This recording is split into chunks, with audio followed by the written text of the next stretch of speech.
Ok, bon, petite intro comme d'habitude avant que l'on commente la vidéo. Premièrement, je suis au courant des problèmes de son qui interviennent parfois sur certaines vidéos. Je ne sais pas d'où ça vient. Voilà.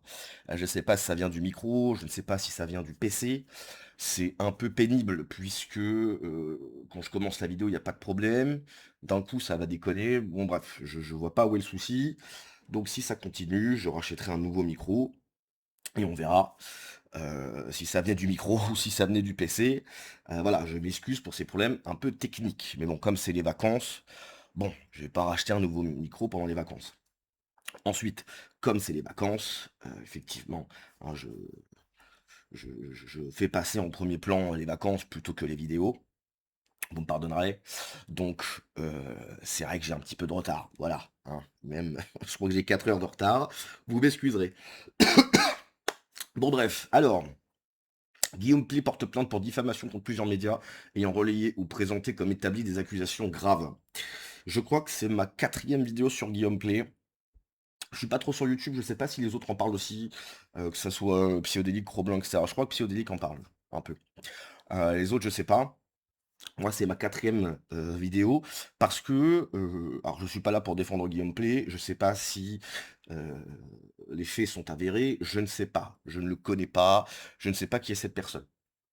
Mais si j'en parle, c'est, comme je disais dans les précédentes vidéos, pour vous montrer à quel point la machine gauchiste est extrêmement importante quand elle souhaite euh, cancel, supprimer, dynamiter toute une émission. Suffit de voir les dernières vidéos de légende sur YouTube.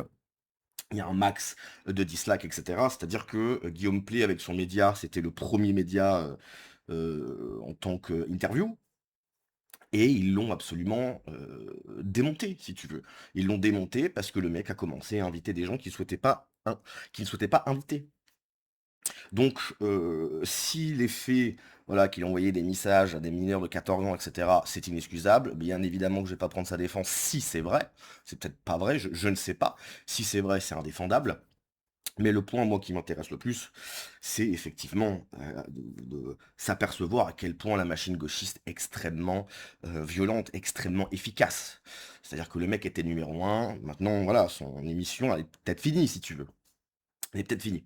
Donc, Guillaume Play, son équipe contre-attaque et annonce porter plainte contre plusieurs médias ayant relayé pardon, ou présenté comme établi des accusations graves. Cela concerne notamment Le Monde, Les Inrecuptibles. Alors, Les Inrecuptibles, encore une fois, hein, le patron c'est Mathieu Pigas. Mathieu Pigas qui est passé sur les jambes 2 semaines avant la parution de l'article. C'est pour vous dire quel genre d'homme c'est. Et le youtubeur TPZ. Alors le youtubeur TPZ, je crois qu'il a fait une très très longue vidéo sur Guillaume Play. J'ai regardé les, je sais pas, je dirais les 10 premières minutes, le mec est full gauchiste. Voilà, c'est full gauchiste, c'est inintéressant à souhait. La procédure engagée devra déterminer si les éléments avancés par ces médias peuvent être établis et prouvés. Source équipe de Guillaume Play. Il y en a beaucoup qui en parlent, il y a beaucoup de gens de gauche qui en parlent, qui sont très contents de voir Guillaume Play tomber.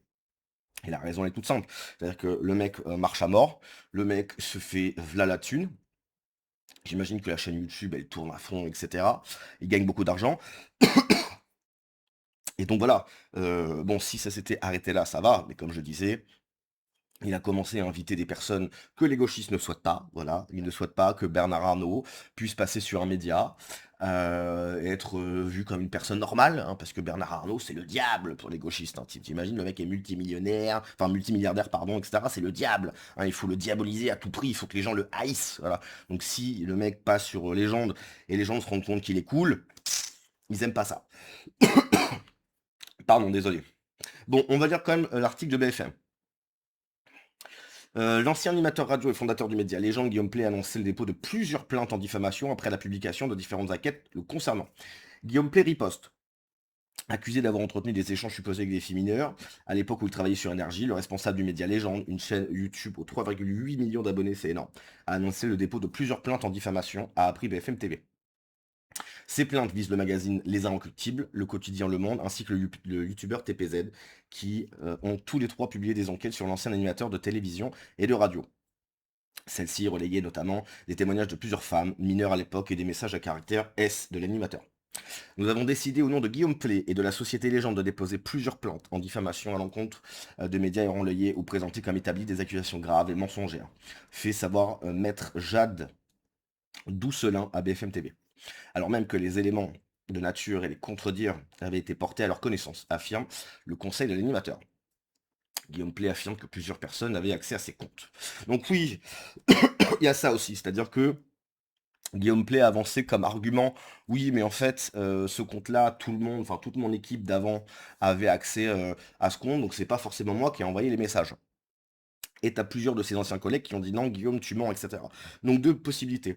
Soit Guillaume Play a avancé un argument complètement bancal qui allait débunker dans la minute, si tu veux, hein, parce que bon, bah, ses anciens collègues, ils savent si c'est vrai ou pas. Voilà. Donc soit il a fait un mytho mais qui est éclaté au sol, soit ses anciens collègues ont quelque chose contre lui et du coup disent qu'il ment. Donc je sais pas. Son entourage met en avant deux témoignages écrits, rendus anonymes, que BFM TV a pu consulter. L'un d'eux, émanant d'un ancien manager des équipes de Énergie, affirme dire que Guillaume Play gérait seul ses réseaux sociaux. Et non seulement faux, mais c'est aussi et surtout une ineptie. L'entourage de Guillaume Play affirme par ailleurs que les recherches en source ouvertes des équipes du procureur auraient également permis d'établir qu'au moins 4 appareils étaient connectés au compte de l'animateur, un Mac et 3 PC, dont 3 utilisant l'adresse IP de Énergie. À l'époque où il officiait sur Énergie, plusieurs de ses comptes, outils numériques et supports de communication étaient en effet accessibles et administrés par différents membres de ses équipes, insiste Maître Jade Dusselin auprès de BFM TV. Les Inrecuptibles ont également dévoilé un autre témoignage d'une jeune fille de 13 ans au moment des faits. Dans des échanges remontant à mars 2018, consulté par le magazine, l'auteur des messages la questionne sur son âge, la nomme Baby et saute régulièrement pour suivre la conversation sur Snapchat. Sur ce réseau social, les échanges peuvent être effacés au bout d'un certain temps et il est possible de désactiver les captures d'écran. En outre, certains échanges, comme ceux présentés par Le Monde dans une seconde enquête parue le 10 août 2026, se seraient déroulés alors que l'animateur était à l'antenne, affirme un proche collaborateur de BFM TV. Ce qui est dingue, hein, c'est qu'ils ne disent pas que les Inrecuptibles, encore une fois, son propriétaire c'est Mathieu Pigasse, et que Mathieu Pigasse a eu un entretien de plus d'une heure, je crois, sur les gens. Voilà. Alors, pourquoi ils en parlent pas, on ne sait pas. Dans cette nouvelle enquête, nos confrères relèvent une discussion supposée entre une jeune fille de 14 ans et Guillaume Play, dans lequel on peut lire que l'animateur lui propose un plan à trois avec la stagiaire, son co-animateur, tout en lui faisant de nombreuses propositions à caractère S. D'anciens collaborateurs vent debout contre l'animateur. Donc ça, c'est ce que je vous ai dit. Face à la défense de l'animateur, plusieurs de ses anciens collaborateurs ont de leur côté, tout au long du week-end, réfuté ces affirmations, pointant du doigt la propre responsabilité de Guillaume Play. Franchement, si vraiment ce qu'il a dit c'est faux, mais enfin, qu'est-ce qu'il a pu se dire, quoi? Enfin, je sais pas, enfin, il sait très bien que ses anciens collègues vont dire: «Non mais Guillaume, enfin calme-toi là, tu racontes n'importe quoi et tu sais que c'est faux». Donc si vraiment il a mytho, c'est pas très intelligent, hein. Julien Siberger, j'en sais pas, alias le stagiaire de son émission sur Énergie, est directement cité dans des messages.